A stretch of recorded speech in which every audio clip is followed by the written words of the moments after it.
Assalamualaikum warahmatullahi wabarakatuh.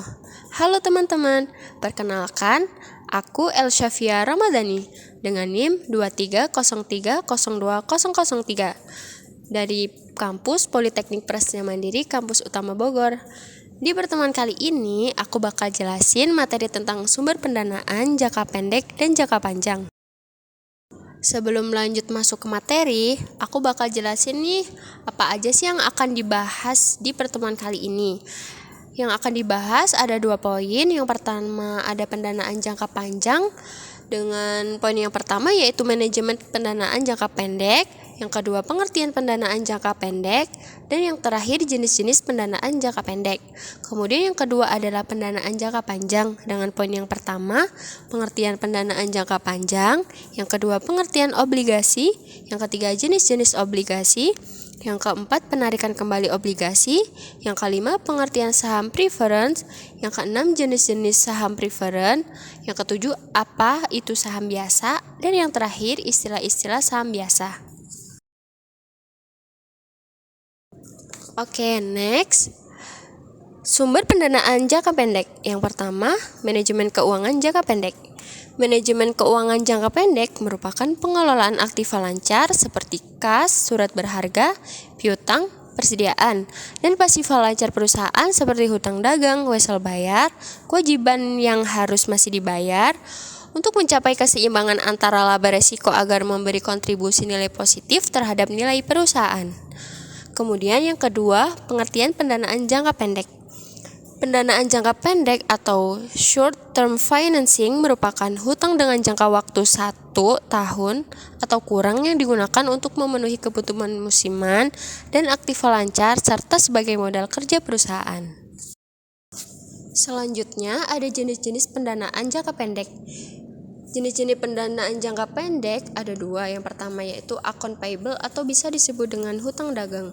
Secara umum ada 3 tip hutang dagang, yaitu yang pertama open account. Open account merupakan tip hutang dagang yang menunjukkan bahwa penjual mengirimkan ke pembeli dilengkapi dengan faktur penjualan yang menyebutkan barang yang dikirim, kemudian harga persatuan, dan harga keseluruhan dan syarat pembayaran. Kemudian yang kedua ada notes payable. Notes payable merupakan hutang dagang yang terjadi di mana pembeli membuat pernyataan berhutang secara resmi kepada penjual disertai dengan kapan akan melunasi hutang tersebut. Yang ketiga ada trade acceptance, merupakan hutang dagang yang terjadi ketika penjual menarik draft kepada pembeli yang menyatakan kapan draft tersebut akan dibayar. Draft ini kemudian dijamin oleh bank yang akan membayar draft tersebut. Setelah itu, barulah penjual mengirim barang tersebut. Jenis yang kedua yaitu account accrual atau kewajiban yang masih harus dibayar. Utang accrual adalah utang lancar yang timbul bukan karena pembelian barang dagangan, melainkan hutang akibat jasa yang diterima yang pembayarannya belum dilakukan, seperti yang pertama utang upah dan gaji. Upah sering dibayarkan mingguan setelah para karyawan melakukan pekerjaan mereka. Hal ini sebenarnya para karyawan memberikan kredit kepada perusahaan karena mereka bekerja terlebih dahulu dan dibayar kemudian. Yang kedua ada utang pajak. Meskipun perusahaan mengangsur pajak, tapi pada akhir fiskal bisa jadi mereka harus menambah pembayaran pajak penghasilan. Ini berarti sebenarnya pemerintah memberikan kredit dalam bentuk membayar kekurangan pajak di kemudian hari. Oke teman-teman, kita masuk ke pembahasan kedua ya, yaitu sumber pendanaan jangka panjang. Pendanaan jangka panjang merupakan sumber pendanaan yang memiliki jangka waktu panjang, yang memiliki waktu lebih dari 10 tahun.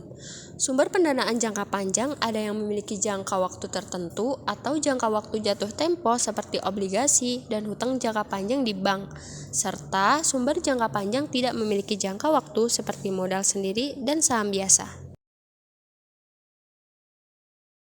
Lalu ada obligasi. Obligasi adalah surat pengakuan hutang atau perusahaan kepada pihak lain yang memiliki nilai tertentu, serta perusahaan yang mengeluarkannya wajib membayar bunga yang tertera pada surat tersebut. Jenis-jenis obligasi yang pertama ada debentur, yaitu hutang jangka panjang tanpa jaminan. Yang kedua ada debitur bernilai rendah. yaitu hutang tanpa jaminan dengan tuntutan terhadap aktiva di bawah debitur. Selanjutnya ada obligasi penghasilan atau bisa disebut dengan income bond. Pembayaran bunga ini bersifat kumulatif, artinya apabila perusahaan tidak membayar bunga di tahun tertentu, maka dapat diakumulasikan untuk periode berikutnya. Kemudian yang 4 ada obligasi sampah, yaitu obligasi yang memberikan hasil tinggi karena memiliki resiko yang tinggi tanpa mengeluarkan jaminan. Yang kelima ada obligasi hipotek atau mortgage bond, yaitu obligasi yang diterbitkan dengan jaminan hipotek kekayaan perusahaan. Yang keenam ada obligasi berseri, yaitu obligasi yang diterbitkan pada waktu yang sama dengan tanggal jatuh tempo serta bunga yang berbeda. Kemudian yang terakhir ada sertifikat perwalian peralatan, yaitu investasi jangka menengah hingga panjang. Selain obligasi, ada juga penarikan kembali obligasi. Obligasi dapat ditarik kembali dengan melakukan pembayaran pada akhir jatuh tempo. Menukarkan obligasi dengan saham, membeli obligasi jika terdapat hak beli dengan pembayaran periodik. Dana untuk penarikan atau pelunasan obligasi merupakan dana yang ditetapkan untuk melunasi sejumlah sekuritas sebelum jatuh tempo. Teman-teman tahu nggak apa sih saham preferen itu? Saham adalah tanda bukti kepemilikan atau penyertaan pemegangnya atas perusahaan yang mengeluarkan saham tersebut, atau bisa disebut dengan emiten. Pada prinsipnya ada dua jenis saham, yaitu saham preferen dan saham biasa.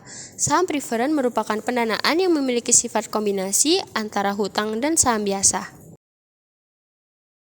Saham preferen dibagi menjadi dua jenisnya. Yang pertama, preferen kumulatif. Pada saham preferen kumulatif selalu diperhitungkan kewajiban pembayaran dividennya sebelum membayar dividen kepada pemegang saham biasa.